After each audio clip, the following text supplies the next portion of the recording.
विद्या जी के पॉइंट के इस नए वीडियो लेक्चर में आप सभी का हार्दिक रूप से स्वागत करता हूं।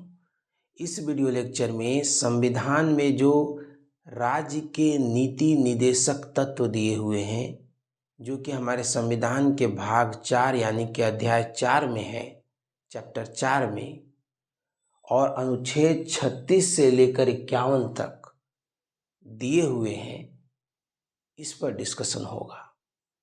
ये वीडियो लेक्चर आपके लिए काफ़ी इम्पॉर्टेंट है, क्योंकि राज्य के नीति निर्देशक तत्व किसी भी कॉम्पिटिटिव एग्ज़ाम की दृष्टि से काफ़ी महत्वपूर्ण है। अगर आप सभी कॉम्पिटिटिव एग्ज़ाम्स के प्रीवियस ईयर क्वेश्चंस को देखेंगे तो आप ये पाएंगे कि यह जो चैप्टर है संविधान का, ये आपके लिए कितना महत्वपूर्ण है। आप लोगों को सलाह है कि जो इससे पहले मौलिक अधिकार का जो वीडियो लेक्चर आपको प्रोवाइड किया गया है और इस वीडियो लेक्चर में जो नीति निर्देशक तत्व हैं, ये दोनों आपके एग्ज़ाम की दृष्टि से बहुत ही इम्पॉर्टेंट है। इसलिए आपकी तैयारी काफ़ी अच्छी होनी चाहिए इन दोनों चैप्टर्स के ऊपर। तो आइए इस वीडियो लेक्चर को शुरू करते हैं। सबसे पहले देखेंगे कि राज्य के नीति निर्देशक तत्व आखिर हैं क्या। देखिए, अगर आप इसके शब्दों को ध्यान से देखेंगे तो नीति निर्देशक तत्व यानी कि ऐसे तत्व, ऐसे सिद्धांत जो राज्य को निर्देशित करते हैं कि उसको किस तरह की नीति, किस तरह की योजना और कानून बनाने चाहिए ताकि देश के लोगों का कल्याण हो सके।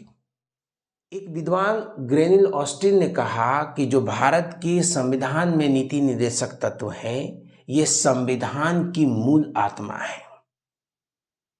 संविधान की मूल आत्मा ग्रेनिल ऑस्टिन के द्वारा कहा गया है राज्य की नीति निर्देशक तत्व को। राज्य के जो नीति निर्देशक तत्व हैं जो हमारे संविधान में हैं, ये आखिर किस देश से लिए हुए हैं, तो यह आयरलैंड के संविधान से हमारे संविधान में शामिल किया गया है। राज्य के नीति निर्देशक तत्व हमारे देश की सरकारों को यह निर्देशित करते हैं कि उनका यह कर्तव्य है, नैतिक कर्तव्य है कि वे जब नीतियां बनाएं, योजनाएं बनाएं तो इन बातों को ध्यान में रखें जो संविधान में नीति निर्देशक तत्व के नाम से उल्लेखित किया गया है। राज्य के नीति निर्देशक तत्व को संविधान में शामिल करने का क्या उद्देश्य है। हमारे संविधान में जो नीति निर्देशक तत्व हैं, ये भारत को एक लोक कल्याणकारी राज्य बनाने का उद्देश्य रखते हैं। यानी भारत को एक लोक कल्याणकारी राज्य बनाना है, यानी ऐसा देश, ऐसा राज्य बनाना है जिसमें लोगों का कल्याण हो, और सरकार वैसी ही नीतियां और योजनाएं बनाने की कोशिश करेगी जिससे लोगों का अधिकतम कल्याण हो सके। और दूसरे शब्दों में कह सकते हैं कि हमारे देश में आर्थिक और सामाजिक लोकतंत्र की स्थापना करना राज्य के नीति निर्देशक तत्व का उद्देश्य है। आप जानते हैं कि हमारा देश लोकतंत्र है, प्रजातंत्र है, और लोग ही यहाँ सबसे महत्वपूर्ण है। वही सरकार बनाते हैं, सरकार उनके लिए ही काम करती है। तो कुल मिलाकर ये बात कही गई है और इसका ये उद्देश्य है लोक कल्याणकारी राज्य बनाना और देश में आर्थिक और सामाजिक लोकतंत्र की स्थापना करना। आखिर इसकी प्रकृति क्या है, इसका स्वभाव क्या है, इसका नेचर क्या है, तो यह है गैर न्यायोचित। जो राज्य के नीति निर्देशक तत्व हैं, ये गैर न्यायोचित है। कहने का क्या अर्थ होता है? देखिए, गैर न्यायोचित कहने का मतलब है कि अगर राज्य या सरकार नीति बनाते समय अगर इन बातों को ध्यान में न रखे तो कोई भी व्यक्ति या कोई भी नागरिक या कोई भी संगठन इसके खिलाफ न्यायालय में नहीं जा सकते।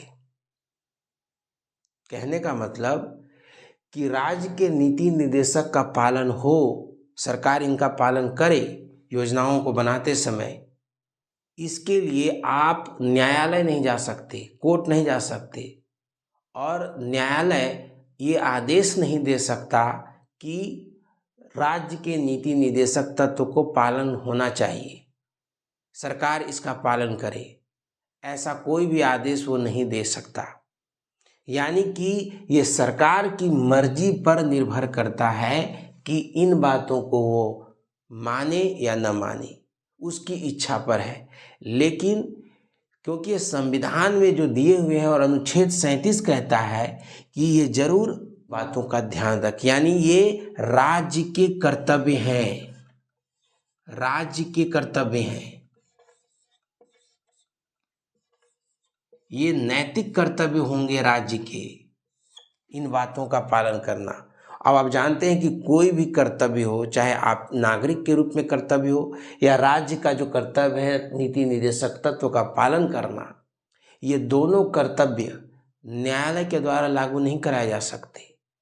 न्यायालय ये नहीं कह सकता है कि आपको इसका पालन करना होगा। तो कुल मिलाकर गैर न्यायोचित का यही मतलब है। मेरी समझ से आपको बातें स्पष्ट हो रही होंगी और आपको ये लेक्चर्स अच्छे लग रहे होंगे। तो मैं आपसे उम्मीद करता हूं कि इस वीडियो को लाइक करेंगे, अपने दोस्तों को शेयर करेंगे, और अगर हमारे चैनल पर अभी आप जुड़े हैं तो आप मेरे चैनल को सब्सक्राइब करेंगे ताकि हमें प्रोत्साहन मिल सके और इसी तरीके के इम्पॉर्टेंट्स वीडियो लेक्चर्स जो आपकी सफलता में कुछ महत्वपूर्ण योगदान दे सकते हैं आपके लिए प्रोवाइड कर सकूं।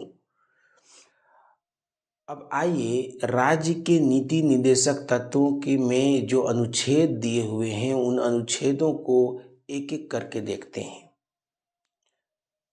सबसे पहले अनुच्छेद 36 को देखेंगे जिसमें राज्य की परिभाषा दी हुई है। राज्य के नीति निर्देशक तत्व जो है इसमें राज्य क्या है इसके बारे में अनुच्छेद 36 में बताया गया है। इसमें कहा गया है कि राज्य में शामिल हैं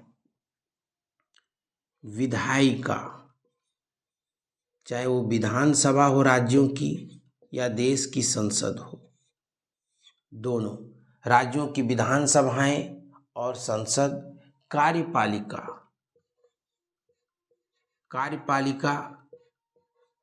कहने का मतलब कि देश में प्रधानमंत्री और उनके जो अन्य मंत्री हैं और इसके अलावा जो सरकारी अधिकारी हैं जितने भी, और आप सरकारी अधिकारी बनने का यानी कि कार्यपालिका के हिस्से बनने की तैयारी कर रहे हैं, सरकार के हिस्से बनने चाह रहे हैं। इसके अलावा कोई भी सरकारी संस्था है, कोई भी सरकारी संस्था या कोई भी निजी संस्था जो सरकार के लिए एजेंट के रूप में काम कर रही, यानी सरकारी एजेंट, अगर कोई प्राइवेट संस्था है, निजी संस्था है और वो सरकार के लिए काम करती है तो वो भी राज्य की परिभाषा के अंदर आएंगे। तो कुल मिलाकर आप इतनी बातें समझ सकते हैं कि कोई भी सरकारी संस्था हो, विधायिका, कार्यपालिका या सरकारी एजेंट, ये राज्य की परिभाषा में शामिल है, यानी राज्य के हिस्से हैं। राज्य का मतलब इन्हीं से है। अनुच्छेद 37 कहता है कि जब राज्य कोई कानून बनाएगा, यानी सरकार जब कोई कानून बनाएगी, कोई नीति बनाएगी, योजना बनाएगी, तो राज्य के नीति निर्देशक सिद्धांत में जो दिए हुए हैं, जो उसमें बातें कही गई है, उन सिद्धांतों का पालन करेगा, यानी उन बातों को ध्यान में रखेगा, क्योंकि ये शासन के लिए आधारभूत है, मूलभूत है, महत्वपूर्ण है शासन के लिए, शासन चलाने के लिए, और इनका पालन करना राज्य का नैतिक कर्तव्य है, सरकार का नैतिक कर्तव्य है। अनुच्छेद 38 में दिया हुआ है कि लोक कल्याण की अभिवृद्धि के लिए समाज में सामाजिक, आर्थिक और राजनीतिक न्याय की स्थापना करनी चाहिए, यानी सुनिश्चित करना चाहिए कि जो देश के लोग हैं उनको सामाजिक न्याय मिले, उनको आर्थिक और राजनीतिक न्याय मिले।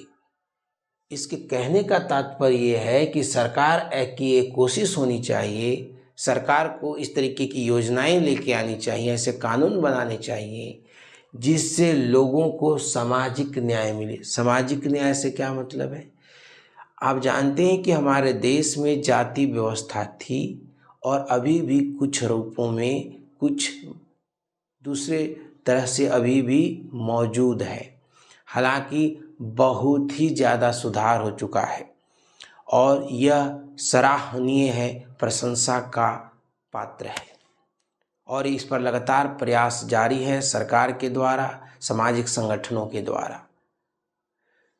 जाति व्यवस्था में समाज के कुछ वर्गों को, कुछ जातियों के लोगों को, जिन्हें नीची जाति या दलित लोग समझाता था, उनको अछूत माना जाता था।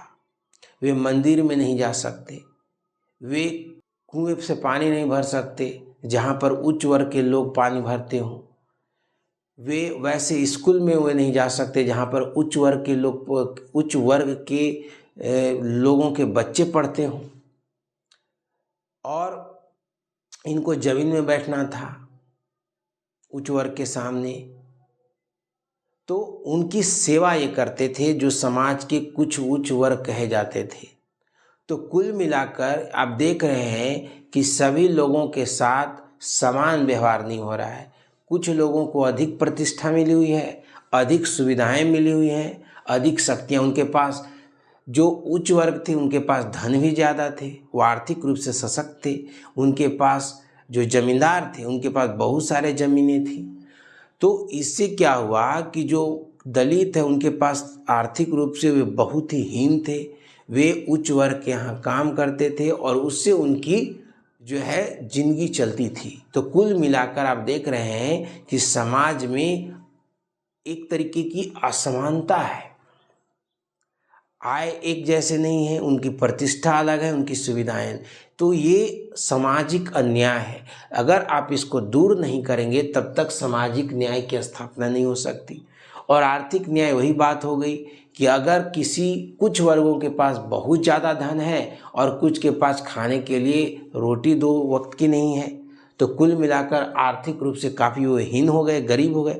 तो अमीरी गरीबी की जो खाई है, इसको पाटेंगे, इसको खत्म करेंगे, तभी आर्थिक न्याय आ सकता है। राजनीतिक न्याय कहने का मतलब शासन व्यवस्था में जो सभी वर्गों को, समाज में जितने तरह के वर्ग हैं, जितने भी लोग हैं, हर एक वर्ग, हर एक समुदाय के लोग शासन व्यवस्था में शामिल हो। इसलिए तो हमारे देश में लोकतंत्र है। लोकतंत्र का मतलब होता है जन भागीदारी, यानी लोग शासक को खुद चुने और शासन जो फैसले ले उसमें जनता के प्रतिनिधि या जनता खुद उसमें फैसले करे। तो कुल मिलाकर यह है कि राजनीतिक न्याय और सामाजिक आर्थिक न्याय लाने के लिए आप समाज में समानता लाने की ज़रूरत है, समानता की तरफ बढ़ने की ज़रूरत है, असमानता को कम करना होगा। तो ये हुआ अनुच्छेद 38 में जो हमारे उद्देश्य हैं, जो नीति निर्देशक सिद्धांत दिए हुए हैं सरकार के लिए। तो इसके लगातार प्रयास जारी हैं। बहुत सारी योजनाएं और कानून सरकार के द्वारा लाई जाती रहती हैं ताकि लोक कल्याण लगातार बढ़ते रहे, लोगों का कल्याण अधिक से अधिक हो। तो इसको लाने के लिए मतलब समाज में समानता लाने की ज़रूरत है। असमानता को खत्म करेंगे तभी इस उद्देश्य को प्राप्त किया जा सकता है। असमानता को खत्म किए बिना इस उद्देश्य को प्राप्त नहीं किया जा सकता। अब आइए अनुच्छेद 39 को देखते हैं। अनुच्छेद 39 में जो नीति निर्देशक तत्व हैं उसके तहत आर्थिक न्याय स्थापित करने की बात कही गई है। अभी इससे पहले का जो अनुच्छेद 38 देखा उसमें भी आर्थिक न्याय की बात कही गई थी, क्योंकि समाज में लोगों के कल्याण में वृद्धि हो सके। एक अनुच्छेद 39 में अलग से सिर्फ आर्थिक न्याय को ध्यान में रखकर ये सिद्धांत दिए हुए हैं कि आर्थिक न्याय को स्थापित करने के लिए क्या किया जाना चाहिए। तो सरकार की जिम्मेवारी है, कर्तव्य है कि आर्थिक न्याय की स्थापना हो, लोगों को आर्थिक न्याय मिले। तो उसके लिए अलग अलग अनुच्छेद दिए हुए हैं। जैसे 39 में आर्थिक न्याय की बात कही गई है, तो इसी के तहत अलग अलग प्रावधान किए गए। जैसे कि 39 क में कहा गया कि सभी लोगों को जीविका के पर्याप्त साधन मिले, यानी समाज में जितने भी लोग हैं उनको पर्याप्त साधन मिले। अगर आजीविका के पर्याप्त साधन मिलेंगे तभी तो वे अच्छे आय कमा सकते हैं, जिससे आर्थिक न्याय की स्थापना होगी। तो आप देख रहे हैं कि कैसे 39 क में इस उद्देश्य को प्राप्त करने के लिए प्रावधान किए गए हैं, ये बातें कही गई हैं।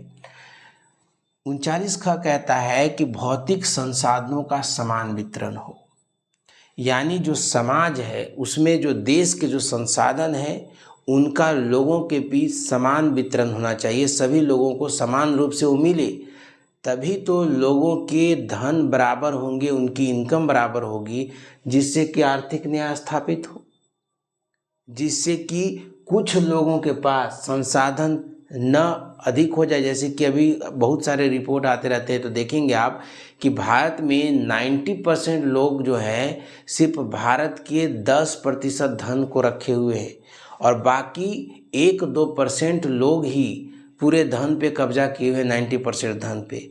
तो ये असमानता को उजागर करता है। तो ऐसा नहीं होना चाहिए। इसको खत्म करने का, इसको कम करने का प्रयास लगातार सरकार के द्वारा की जाती है और की जानी चाहिए, ऐसा संविधान सरकार से अपेक्षा करता है।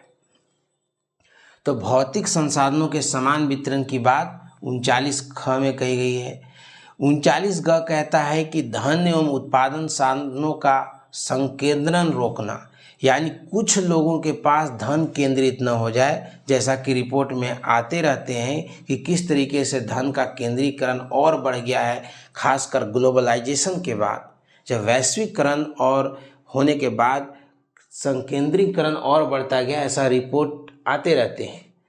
तो समान वितरण हो, धन एवं उत्पादन के जो साधन है उसका समान वितरण लोगों के बीच हो, सभी लोगों को के बीच अच्छे से वो बंटे ताकि आर्थिक न्याय मिल सके।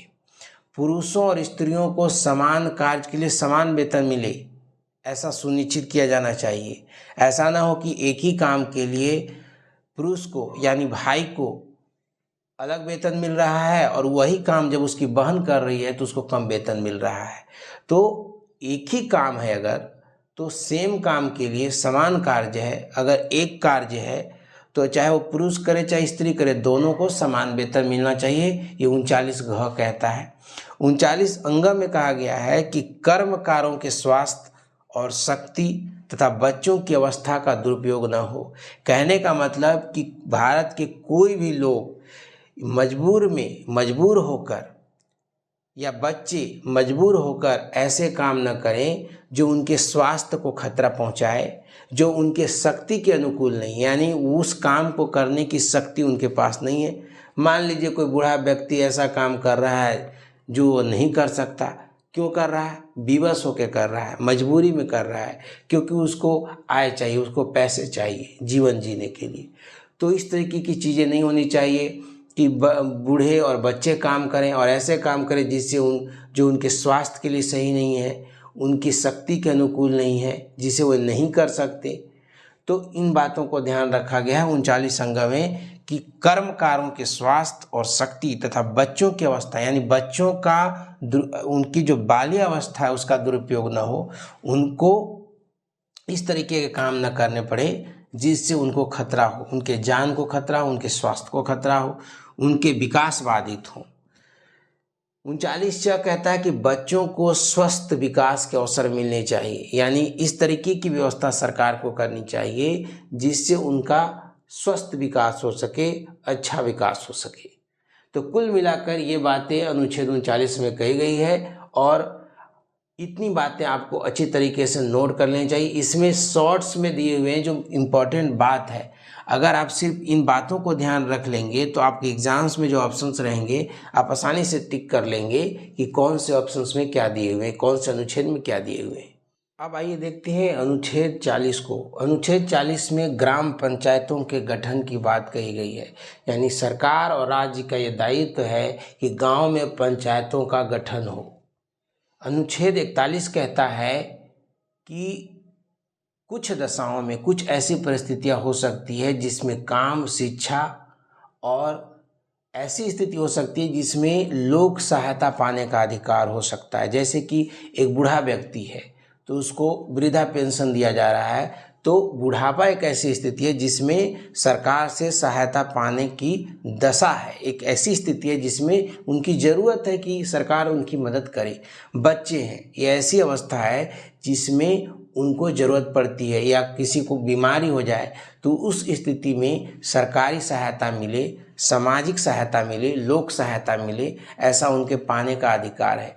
यानी कि काम, शिक्षा और कुछ ऐसी स्थिति हो सकती है जिसमें सामाजिक या सरकारी सहायता की ज़रूरत पड़े। जैसे कि जितने भी पेंशन योजनाएं चलती हैं, वृद्धावस्था पेंशन योजना, वृद्धा पेंशन जो है, फिर विधवा पेंशन है, तो इस तरीके की चीज़ें जो है इसी अनुच्छेद के तहत दी जाती हैं। तो सरकार की ये जिम्मेवारी है कि अगर ऐसे लोग जो ऐसे समाज के वर्ग हैं, जैसे बूढ़े हैं, बच्चे हैं, महिला हैं, ताकि उनको सामाजिक सहायता मिले, ऐसे सरकार की कोशिश होनी चाहिए। तो काम, शिक्षा और लोक सहायता की बात 41 में कही गई है।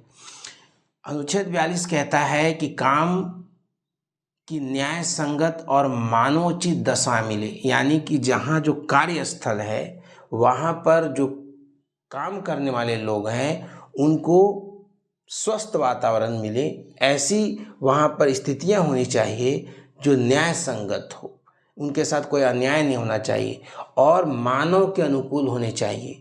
मनुष्य वहाँ पर काम कर सके, यानी कि स्वस्थ होना चाहिए, सुरक्षा का ख्याल रखना जाना चाहिए। जैसे मान लीजिए कि कारखाने में लोग काम करते हैं, खदानों में करते हैं, तो वहाँ पर सुरक्षा को ध्यान में रखा जाना चाहिए। जहाँ पे काम कर रहे हैं वो स्वस्थ और स्वच्छ होना चाहिए, इसकी ज़रूरत महसूस की जानी चाहिए, इसकी व्यवस्था की जानी चाहिए। और प्रसूति सहायता का प्रबंध, मान लें महिलाएं हैं और कोई प्रेग्नेंट लेडी है तो उनके प्रसव की, उनकी डिलीवरी की व्यवस्था होनी चाहिए। अब आइए अनुच्छेद 43, 44, 45 और 46 को देखते हैं।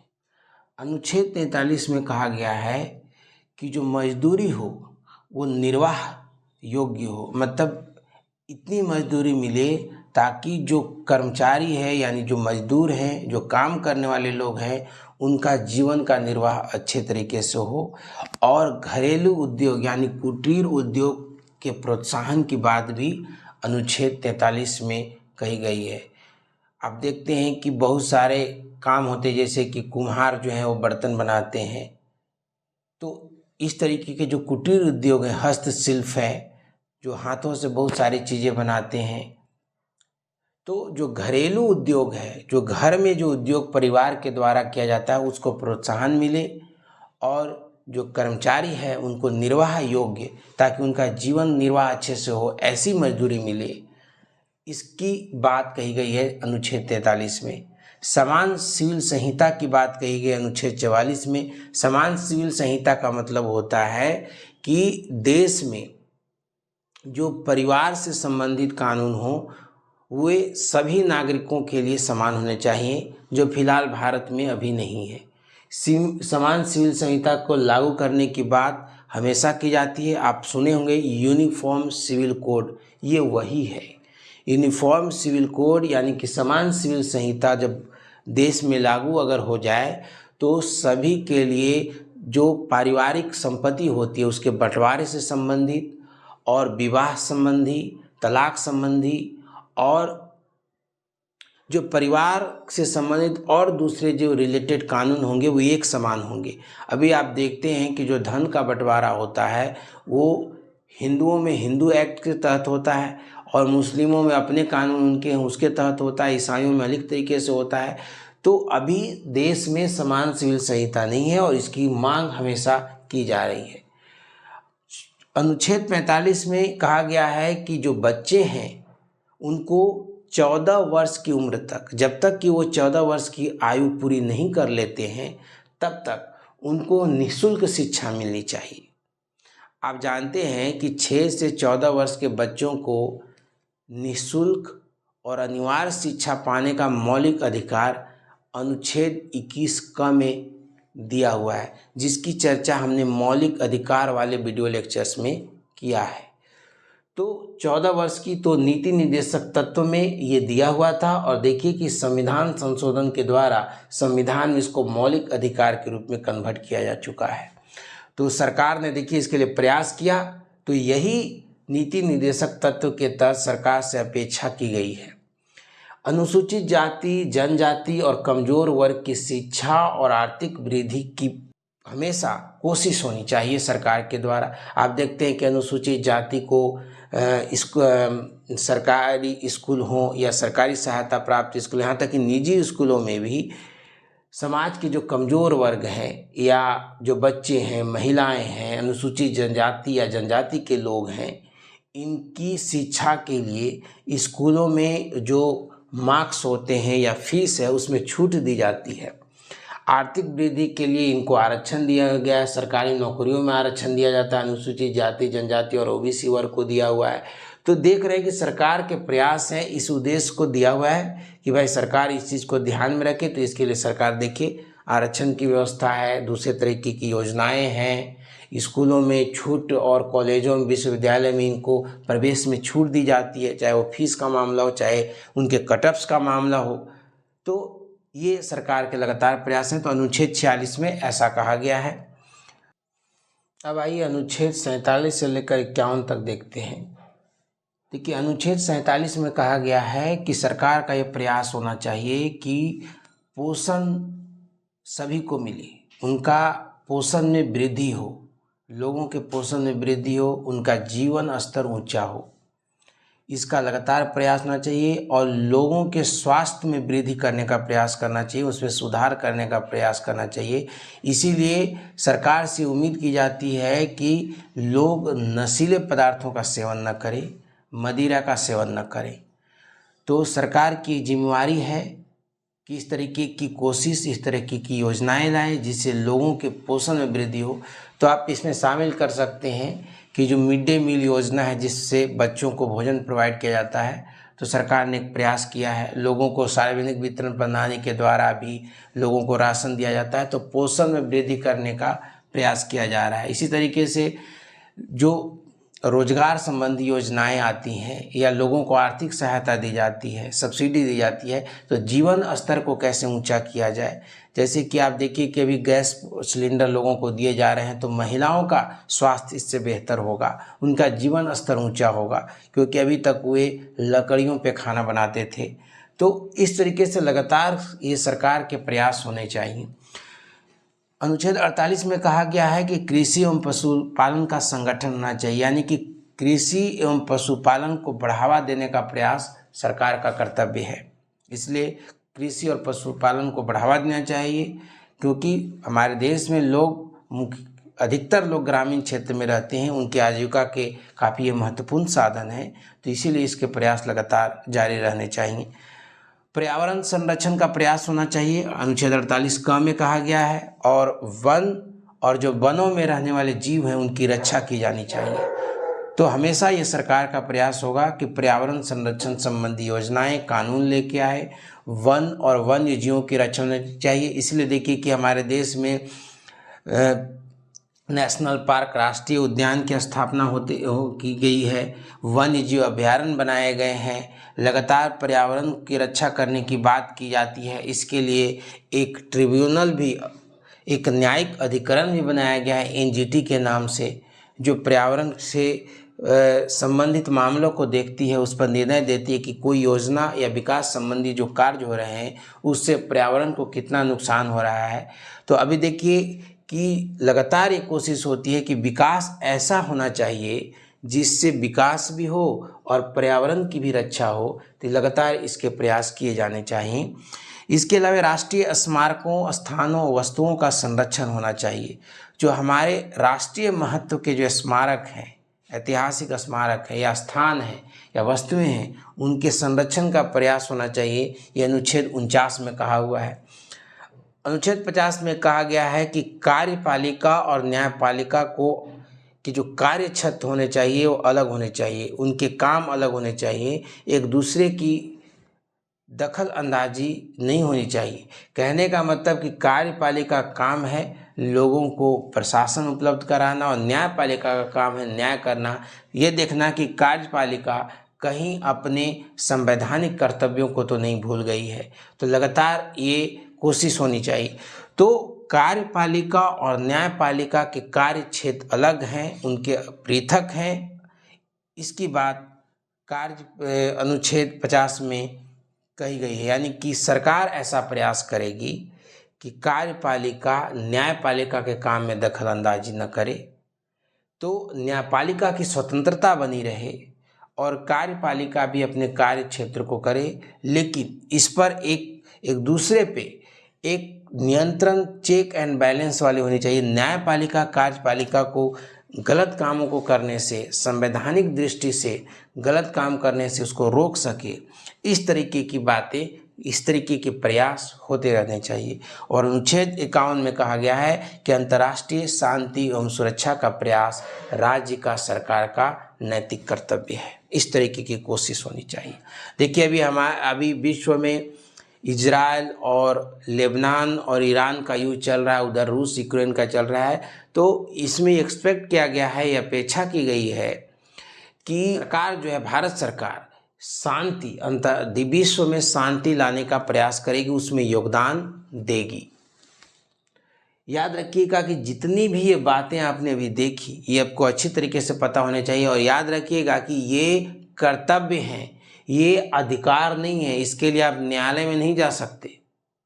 कोई भी नागरिक इसको लागू करवाने के लिए न्यायालय का दरवाज़ा नहीं खटखटा सकता, क्योंकि राज्य के नीति निर्देशक तत्व, जैसा कि मैंने बताया, कि गैर न्यायोचित है, वैधानिक शक्ति नहीं है, लागू नहीं कराए जा सकते कोर्ट के द्वारा, अदालत के द्वारा। बस ये राज्य के कर्तव्य है। सरकार को इन सभी का पालन करना चाहिए, इन सभी की कोशिश होनी चाहिए, ऐसा राज्य के नीति निर्देशक तत्व में कहा गया है। संविधान के इस महत्वपूर्ण टॉपिक को, जो आपके एग्ज़ाम के दृष्टि से महत्वपूर्ण है, मैं उम्मीद करता हूँ कि समझाने में मुझे सफलता मिली होगी। आप कमेंट बॉक्स में इसके बारे में कमेंट भी कर सकते हैं। और आपको लगता है कि मैं इस चैप्टर को समझाने में सफल हो पाया, तो प्लीज़ इस वीडियो को लाइक करिए, अपने दोस्तों के साथ शेयर करिए जो कॉम्पिटिटिव एग्ज़ाम्स की तैयारी कर रहे हैं या दूसरे किसी भी तरीके के एग्ज़ाम्स की तैयारी कर रहे हो जिसमें संविधान उनके लिए ज़रूरी है।